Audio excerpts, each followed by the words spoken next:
चल देखिए, आज देखते हैं आगे।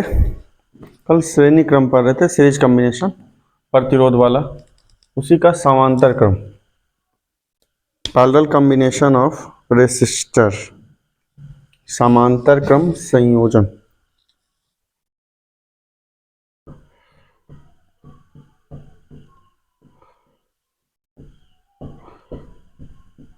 समांतर क्रम संयोजन,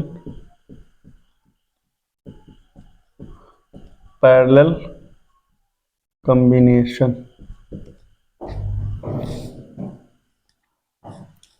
पहले समांतर क्रम कहते किसको? समांतर क्रम, श्रेणी क्रम किसको कहते हैं? दो छोर में से एक छोर से शुरू कीजिए, दूसरे छोर तक लगातार जोड़ें, कंजिक्यूटिवली जोड़ रहे हैं किसी भी चीज को, तो वो होगा क्या? कौन सा? सीरीज कॉम्बिनेशन, यानी कि श्रेणी क्रम। समांतर क्रम में क्या हुआ? दो बिंदु लीजिए, दो पॉइंट, और उसी के बीच में अलग अलग लाइन में जब आप दो या दो से ज्यादा को जोड़ दीजिएगा तो कहलाएगा समांतर क्रम संयोजन। यानी कि जब दो या दो से अधिक प्रतिरोधों को दो निश्चित बिंदु के बीच में जोड़ा जाता है तो प्रतिरोधों के इस प्रकार संयोजन को समांतर क्रम संयोजन या उसी को पार्श्वक्रम संयोजन कहते हैं। ठीक है। When two or more resistors are connected in a circuit in between two common points, this type of combination of resistor is known as parallel combination। तो तीन का फॉर्मूला बनाते हैं फिर से।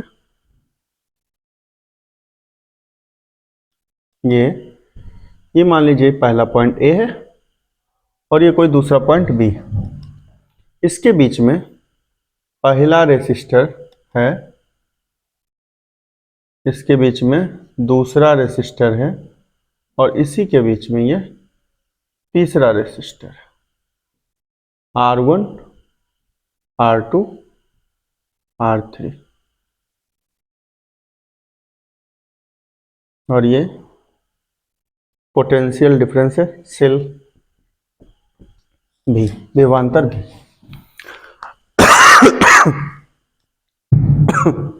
अब क्या है, इससे जोड़ने के बाद इससे धारा निकला, यानी करंट निकला आई।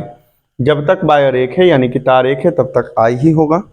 लेकिन यहाँ ए के बाद जब जाएगा, ये देखिए एक दो तीन अलग अलग वायर हो गया, तो टोटल करंट जो है बढ़ जाएगा तीन पार्ट में। इसमें I1 मान लीजिए, इसमें I2 मान लीजिए और इसमें I3 मान लीजिए। यानी कुल जो विद्युत धारा था वो तीन अलग अलग भागों में डिवाइड हो जाएगा, बढ़ जाएगा, I1, I2 और I3। अब देखिए यहाँ पे फिर आएगा, तो इससे I1 आएगा, इससे I2 आएगा और इससे I3 आएगा। तो जब आएगा ये तीनों यहाँ एक साथ में हो जाएगा तो जुट जाएगा, तो जुट जाएगा मतलब I। किसी भी सेल में पॉजिटिव टर्मिनल से, यानी धनात्मक टर्मिनल से जितना धारा निकला, ऋणात्मक पे उतना ही लौटना है। ठीक। अब देखिए जब भी बनाएगा, यानी विभवांतर बनाएगा, तब विभवांतर या पोटेंशियल डिफरेंस को बोलते हैं, दो बिंदुओं के बीच विभव के अंतर को, यानी कि difference of potential between two common points, ये 2 पॉइंट ए और बी। यहाँ पे देखिए अगर R1 का यूज कर रहे हैं तब भी हमको ए और बी यूज करना है, R2 का लिए बनाएंगे तब भी ए और बी का यूज करना है, R3 के लिए बनाएंगे तब भी कितना? ए और बी का यूज करना है। जिसके कारण क्या होगा कि सबका पोटेंशियल डिफरेंस सेम रहेगा, क्योंकि सबके लिए पॉइंट ही सेम है, मतलब विभवांतर सबका समान होगा। या इसे भी सीरीज में क्या हो रहा था, भी सबका अलग अलग, आई सबका समान, विभवांतर सबका अलग अलग और धारा सबका समान होता था। किसमें? श्रेणी क्रम। समांतर क्रम में उसका उल्टा होना है, आई सबका अलग अलग, भी सबका समान। तो आंसर बनता है केवल इसी चीज पे कि जो बदल रहा है उसका वैल्यू क्या करना है? निकालना। तो निकालना है तो पहले इसको क्या लिखेगा? तीन अलग अलग प्रतिरोध R1, R2, R3 को भी विभवांतर के किसी विद्युत परिपथ में दो निश्चित बिंदु ए और बी के बीच में समांतर क्रम में जोड़ा गया। समांतर क्रम संयोजन के कारण से सबका विभवांतर, मतलब भी का मान सबका समान है, जबकि कुल धारा जो है परिपथ का वो तीन अलग अलग भागों में विभाजित हो रहा है। तीन प्रतिरोध तीन भागों में बट रहा है। Three different resistor of resistance R1, R2 and R3 are connected in a circuit of potential difference V in parallel between two common point A and B. Due to parallel combination, potential difference of all the resistors are equal या same, but total current of circuit is divided among 3 different resistors. Then total current यानी कुल विद्युत धारा I is equal to I1 plus I2 और plus I3. बस एक ही line पे तो आंसर हमेशा बनना है कि जो बदल रहा है उसका वैल्यू क्या कीजिए, निकाल दीजिए. अब एक एक करके I1 निकालना है. I1 जब निकालेंगे तो ओम्स लॉ से यानी कि ओम के लॉ से V इज इक्वल टू कितना जानते हैं हम, IR. ठीक है, तो इसका देखिए V तो सबका सेम है, तो V पहले वाले पे आते हैं. करंट कितना I1 और रेजिस्टेंस कितना R1. तो I1 R1, हमको I1 का आंसर चाहिए. तो I1 is equal to V upon R1, मतलब V बाई R1. ठीक, सिमिलरली करके I2 निकालेंगे तो V बाई R2 और I3 निकालेंगे तो V बाई R3. ठीक है, अब टोटल करंट निकालिए. टोटल करंट निकालिएगा यानी कि I. ठीक है, और I है total current. Parallel combination resistor को लिखते हैं यानी कि प्रतिरोध को लिखते हैं RC रेसिस्टेंस को, और पैरेलल के कारण इसमें P लगा लीजिए. तो टोटल करंट है कितना I, टोटल पोटेंशियल V. तो I is equal to V by RP. ये सेकेंड का, थर्ड का, फोर्थ का, फिफ्थ का सब का वैल्यू यहाँ रखना है केवल. अब आपको इक्वेशन फर्स्ट में समीकरण 1 में रखिए.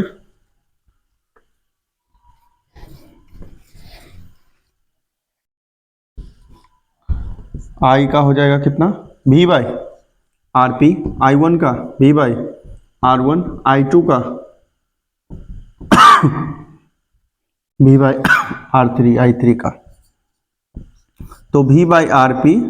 V सब में common 1 by R1 plus 1 by R2 plus 1 by R3. V से V cancel. 1 by RP is equal to 1 by R1 plus 1 by R2 और प्लस 1 बाई R3. ये हो गया आपका पैरेलल कॉम्बिनेशन का फॉर्मूला. ठीक है, अब इसमें देखिए इसका जो नोट का पॉइंट होगा सबसे पहला ये कि समांतर क्रम संयोजन में सभी प्रतिरोधों का विभवांतर एक समान होता है, मतलब बराबर होता है, जबकि धारा जो होता है वो अलग अलग होता है. यानी कि in parallel combination of resistor potential difference of all the resistors are equal, but current is different for different capacitor. यानी कि अलग अलग करेंट, अलग अलग ये रेसिस्टर ना, अलग अलग रेसिस्टर के लिए करंट का वैल्यू अलग अलग होगा, I का वैल्यू अलग अलग होगा, V का वैल्यू सबके लिए सेम होगा. ठीक, उसके बाद आते हैं दूसरा में कि जब केवल 2 रेसिस्टर हो, तब 2 रेसिस्टर होगा तो फॉर्मूला बनेगा कितना, 1 by RP 1 by R1 plus 1 by R2. दोनों का एलसीएम R1 इंटू R2, मतलब लघुत्तम R1 इंटू R2. यहाँ R1 है तो ऊपर में R2 और प्लस R1, मतलब R1 प्लस R2 और by R1 into R2 1 by RP. तो RP का क्या हो जाएगा, R1 into R2 by R1 plus R2. RP is equal to R1 into R2 by R1 plus R2. ठीक, ये हो गया दूसरा नोट का. फिर तीसरा है कि इक्विवेलेंट जो होगा, इक्विवेलेंट रेसिस्टेंस जो होगा उसका वैल्यू अलग अलग के वैल्यू से क्या होगा, छोटा हो जाएगा. ठीक है, मतलब ऐसा है कि RP का वैल्यू R1 से छोटा, RP का वैल्यू R2 से छोटा और RP का वैल्यू R3 से छोटा. ठीक है, अलग अलग से हमेशा छोटा होगा. क्यों, क्योंकि इसमें कनेक्ट करना होता है हमको कैसे, 1 बाई करके. 1 बाई करके जब भी कनेक्ट करेंगे हम तो लास्ट में रेसिप्रोकल करना हो रेसिप्रोकल करेंगे तो उसका वैल्यू हमेशा छोटा हो जाएगा. यानी कि समतुल्य वाला मान जो होता है वो छोटा होता है अलग अलग वाले मान से. ठीक, और अगला पॉइंट ये है कि करंट जो होता है अलग अलग रेसिस्टर के लिए उसका रेशियो I1:I2:I3, इसका जो रेशियो बनता है वो रेसिस्टेंस के रेशियो के इनवर्स के इक्वल होता है, यानी कि व्युत्क्रम के बराबर होता है, यानी कि 1/R1 1/R2 और 1/R3।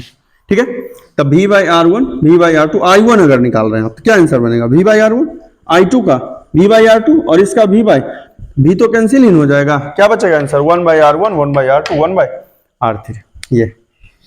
और फिर अगला, जितना भी डोमेस्टिक सर्किट होता है यानी घरेलू विद्युत परिपथ, उसमें कल पढ़े थे फ्यूज और स्विच जो होता है वो श्रेणी क्रम यानी कि सीरीज में होता है, फ्यूज और स्विच। लेकिन जितना भी बाकी इंस्ट्रूमेंट है, इलेक्ट्रिकल एप्लियंस, मतलब जितना भी विद्युत उपकरण है, सब जुड़ा हुआ होता है समांतर क्रम में यानी कि पैरेलल में। मतलब सारा इंस्ट्रूमेंट जो होता है वो पैरेलल कॉम्बिनेशन में होता है। और पोटेंशियल डिफरेंस को जो मेजर करता है वोल्ट मीटर, ये आगे इंस्ट्रूमेंट में पढ़ेंगे, वो भी कनेक्ट होता है किसी भी सर्किट में पैरेलल में। ठीक है, किसी भी सर्किट में पैरेलल में कनेक्ट किया जाता है किसको? वोल्ट मीटर को। वोल्ट मीटर किसको कहते हैं? जो विभवांतर को मापता है उसको भी हमेशा सर्किट में यानी कि परिपथ में कनेक्ट करते हैं, किसमें? समांतर क्रम में। तो ये था आपका कौन सा? समांतर क्रम संयोजन। पीछे पढ़े थे हम श्रेणी क्रम संयोजन, इसके आगे अगले दिन पढ़ते हैं।